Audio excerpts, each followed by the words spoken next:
Assalamualaikum warahmatullahi wabarakatuh. Al-Quran ini adalah budiman kehidupan kita. Al-Quran yang menjaminkan kita selamat dunia akhirat. Al-Quran akan membela kita. Al-Quran akan menaikkan darajat kita. Luar biasa manfaat Al-Quran. Jangankan 30 juz Al-Quran, Suratul Baqarah.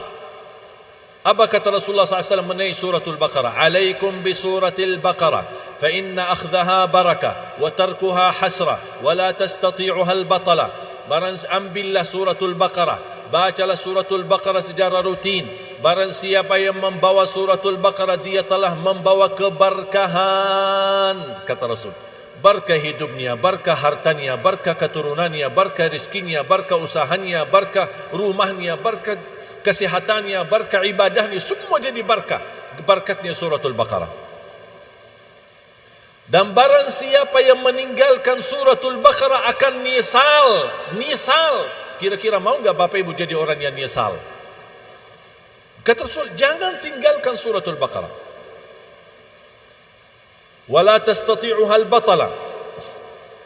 Tukang sihir, tukang ramal, tukang dukun, siapapun yang niat jahat sama kita, ingin menggoda kita, mengganggu kehidupan kita, merusakkan keharmonisan dalam rumah tangga kita, tidak ada yang bisa selama kita selalu merutinkan baca Suratul Baqarah. Kenapa? Suratul Baqarah termasuk salah satu surah yang melindungi kita dari kejahatan alam gaib.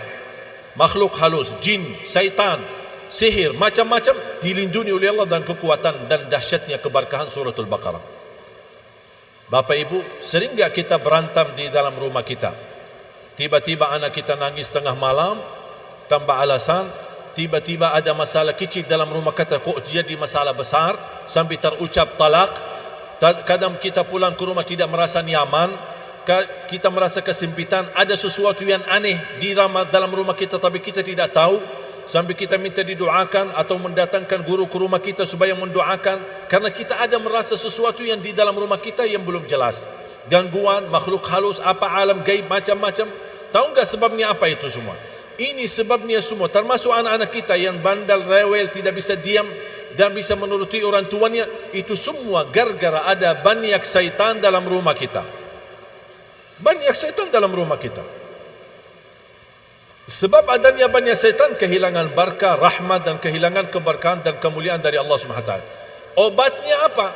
Obatnya sudah disabdakan oleh Rasulullah SAW.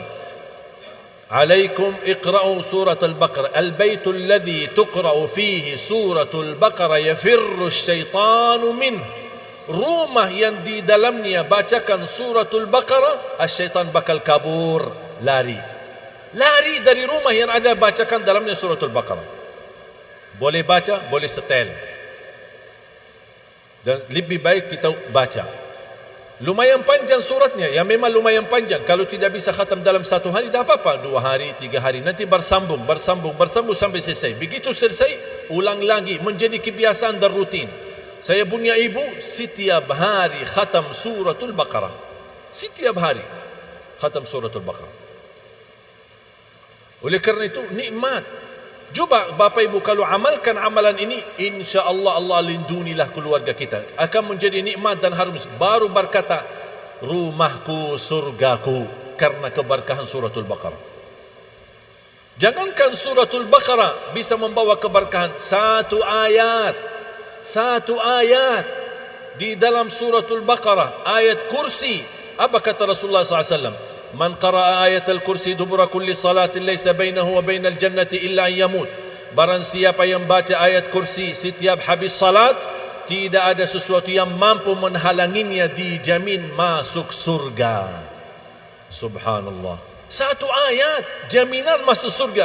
Gimana kalau suratul Baqarah semuanya? Gimana 30 juz Al-Quran? Makanya selalu saya ingatkan jamaah, habis salat jangan tinggalkan ayat kursi. Astaghfirullah, astaghfirullah, astaghfirullah, Allahumma antas salam wa minkas salam, dan seterusnya sampai akhir. Baca ayat al-kursi.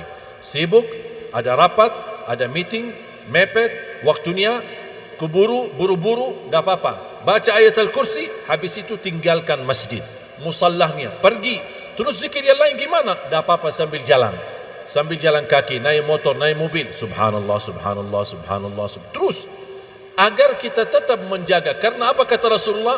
Barang siapa yang baca selepas salat ayat kursi, dijamin menjadi ahli surga.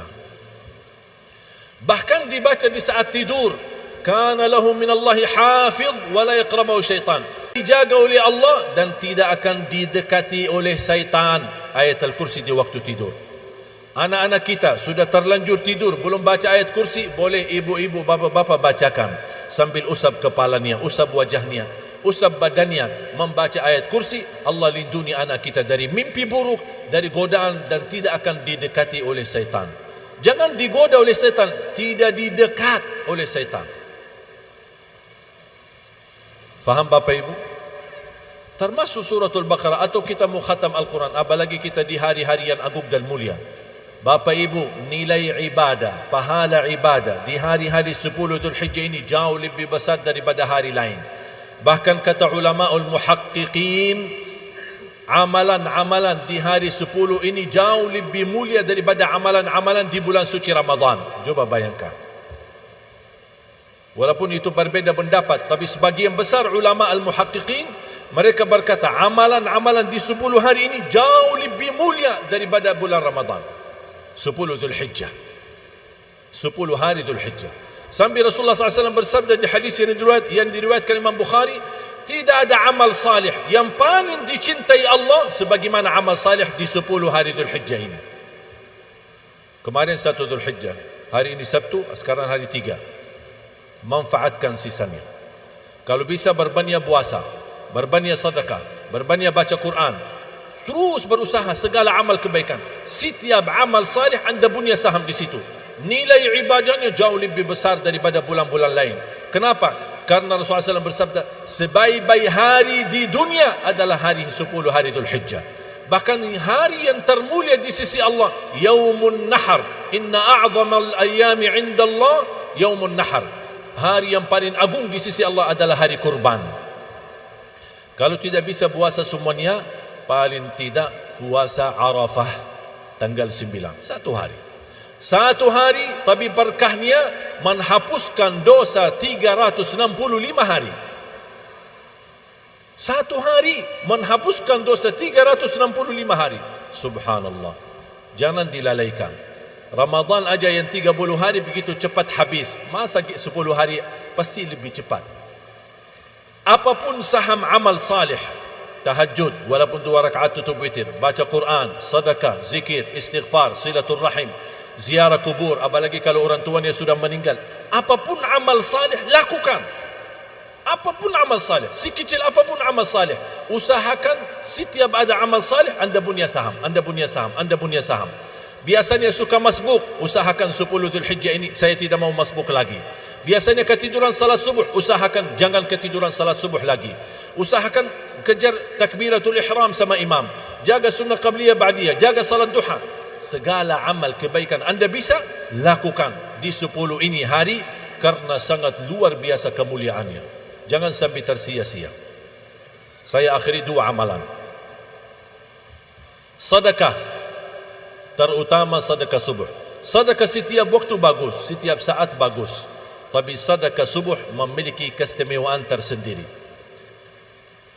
Saya banyak membahas masalah sedekah subuh di YouTube. Inti daripada sedekah, setiap waktu, setiap saat bagus, tapi kenapa sedekah subuh lebih istimewa? Karena setiap subuh ada malaikat yang Allah turunkan. Tugas malaikat cuma satu, Allahumma a'ti munfiqan khalafa. Ya Allah, ganti yang lebih baik daripada orang yang berinfak di subuh hari. Bahkan saya menemukan rahasia sedekah subuh yang disertai doa. Contoh, mulai malam ini Bapak Ibu pulang, masing-masing punya kotak amal. Botol, kotak amal atau kaling, bapa 1, istri 1, anak-anak masing-masing 1. Begitu habis subuh, isi sedekahnya. Ibu-ibu lagi halangan tidak salat, tetap masih boleh laksanakan sedekah subuh. Isi sedekahnya disertai doa.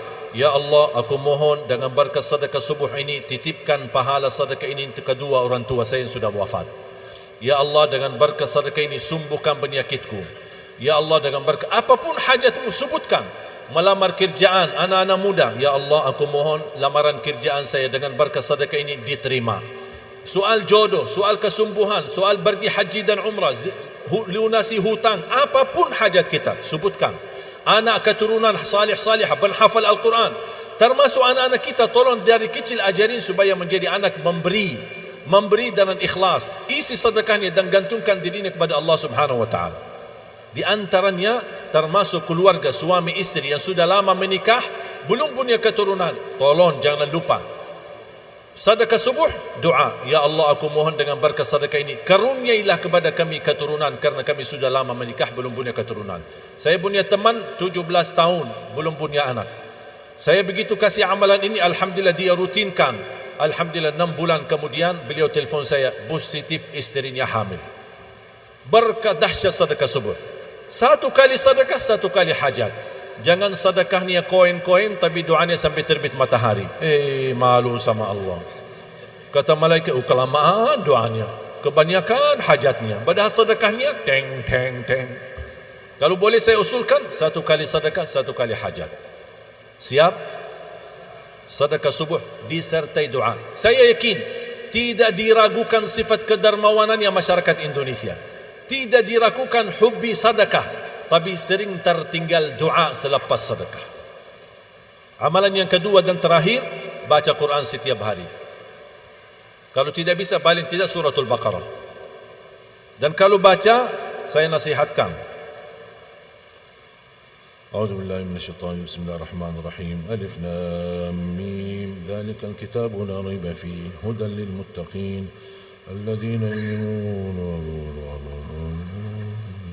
Kapan habisnya? Sadaqallahul azim. Oh, kan dah jadi? Kenapa dah jadi? Karena sudah pindah halaman. Sudah lihat halaman, apalagi Quran 600 sekian, kapan habisnya? Akhirnya dah jadi mulai. Jangan sekali-kali cuba buka halaman, baca. Baca saja, selesai halaman pindah. Belum selesai jangan pindah-pindah. Supaya apa? Supaya kita selesai. Sejauh apapun jaraknya, kalau kita berlangkah pasti akan sampai. Sedekat apapun, kalau tidak pernah berlangkah tidak akan sampai. Siap? Setiap hari baca Quran. Minimal mulai harimu baca Quran, tutupi harimu dengan baca Quran. Mudah-mudahan semua yang hadir dijadikan oleh Allah ahlul Quran. Mudah-mudahan diberikan kemuliaan menjadi keluarga Al-Quran, mendapatkan syafaatnya Al-Quran. Jamaah sekalian, jangan sia-siakan Al-Quran. Wallahi berkahnya luar biasa. Tugas kita cuma satu, berteman sama Al-Quran di dunia. Cuma satu itu aja, berteman sama Al-Quran di dunia. Tahu enggak apa yang akan dibalas oleh Al-Quran? Al-Quran akan temani kita di dunia. Al-Quran akan temani kita saat sakratul maut. Al-Quran akan temani kita di alam kubur menghadapi munkar nakir. Al-Quran akan temani kita saat dibangkitkan oleh Allah hari kiamat. Al-Quran akan temani kita saat dihisab. Al-Quran akan temani kita menantarkan kita jalan di atas sirat sambil menuju pintu surga. Apakah sampai ke surga Al-Quran meninggalkan kita? Tidak. Al-Quran masih berkenan bersama kita sambil masuk ke surga. Apakah begitu masuk surga Al-Quran meninggalkan kita? Tidak. Al-Quran masih membawa kita ke surga sambil naik ke derajat yang tertinggi. Bukan kata saya, tapi kata Rasulullah sallallahu alaihi wasallam, yuqalu liqari'il Quran, kalau sudah selesai hisab, sudah masuk surga, yuqalu liqari'il Quran, iqra warqa warattil kama kunta turattilu fid dunya fa inna manzilataka 'inda akhir ayatin taqra'uha. Bacalah, naik posisimu. Berarti banyak baca, banyak naik. Sedikit baca, sedikit naik. Bacalah dan naik darjatmu di dalam surga. Dan tartil sebagaimana kamu tartil di dunia, karena posisimu di dalam surga sesuai di mana kamu berhenti membaca. Kata Siti Aisyah melalui dasar hadis ini, apa kata Siti Aisyah? Adadu darajatil jannah bi'adadi ayil Quran, falaysa fi ahli al-jannati a'la darajatan min ahli al-Quran. Jumlah tingkatan dalam surga Allah sesuai jumlah ayat Al-Quran. Oleh karena itu tidak ada yang lebih tinggi daripada Ahlul Quran di dalam surga Allah. Masa itu manfaatnya luar biasa kita tidak mau. Belum lagi anak kita yang hafal, akan menghadiahkan mahkota kepada orang tuanya. Belum lagi syafaat Al-Quran. Belum lagi Al-Quran akan membawa kita menjadi orang terdekat sama Allah. Karena di hari kiamat ada orang VIP spesial. Dibawa ke mana? Ini mereka terpilih menjadi dekat sama Allah, keluarga Allah, sebagaimana bersabda Rasulullah sallallahu alaihi wasallam. Makanya jemaah sekalian, ayo kita bersemangat, jangan lewat satu hari bilang baca Quran. Mulai harimu baca Quran, tutupi harimu dengan baca Al-Quran. Mohon doa restu agar insyaAllah mudah-mudahan program kami 1 juta penghafal Al-Quran untuk Indonesia berijazah dan sanad bisa terwujud. Selalu doa saya, ya Allah aku mohon jangan cabut nyawa saya sampai terwujud 1 juta penghafal Al-Quran. Semenjak 2011 ketika saya mendapatkan kehormatan anugerah dari Bapak Presiden Republik Indonesia di masa itu, Bapak SBY memberikan kepada saya warga negara Indonesia, saya merasa diri saya punya kewajiban terhadap Indonesia. Pertama, menjaga kebersatuan dan kebersamaan. Yang kedua, mencintai negara kita Indonesia. Yang ketiga, bagaimana bisa tetap menjaga kebersatuan dan untuk bersama-sama. Ada perbedaan ada, tapi tetap kita masih bersatu untuk menjaga keharmonisan dan rahmatan lil alamin. Yang terakhir, bagaimana saya bisa membawa masyarakat Indonesia insya-Allah semuanya menjadi keluarga Al-Quran, syafaatnya Al-Quran, dan kita bersama-sama kumpul di dalam surga Allah Subhanahu wa taala. Semuanya bisa terlipat dalam program 1 juta ini.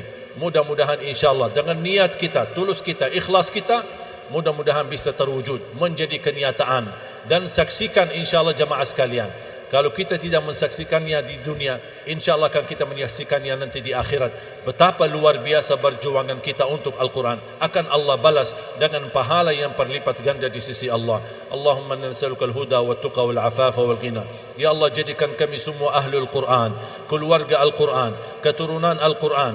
Ya Allah, anugerahkan kepada kami ya Allah menjadi penghafal Al-Quran, berakhlak akhlakul Quran. Berikan kepada kami anak dan cucu salih salihah, anak dan cucu yang mampu menjaga nama baik keluarga kami, anak dan cucu penghafal Al-Quran, anak dan cucu yang membanggakan kami di hadapan-Mu hari kiamat. Ighfir lana wa liwalidina wa li jami'il muslimina wal muslimat wal mu'minina wal mu'minat al ahya'i minhum wal amwat. Ya Allah, atas izin-Mu kami sama-sama berkumpul di Masjid Agung ini. Ya Allah, berilah kepada kami kemuliaan sama-sama bertemu kembali di dalam surga-Mu ya Allah bersama Nabi Muhammad sallallahu alaihi wasallam. Rabbana atina fid dunya hasanah wa fil akhirati hasanah wa qina adzaban nar. Wa sallallahu ala sayyidina wa nabiyina Muhammad wa ala alihi wa sahbihi wa baraka wa sallam. Walhamdulillahi rabbil alamin. Akhirul kalam, subhanakallahumma wa bihamdik, asyhadu an la ilaha illa ant, astaghfiruka wa atubu ilaik. Barajah kita sama-sama dapat syafaatnya Al-Quran. Barakallahu fikum, semoga diberkahi Allah Subhanahu wa taala. Wassalamualaikum warahmatullahi wabarakatuh.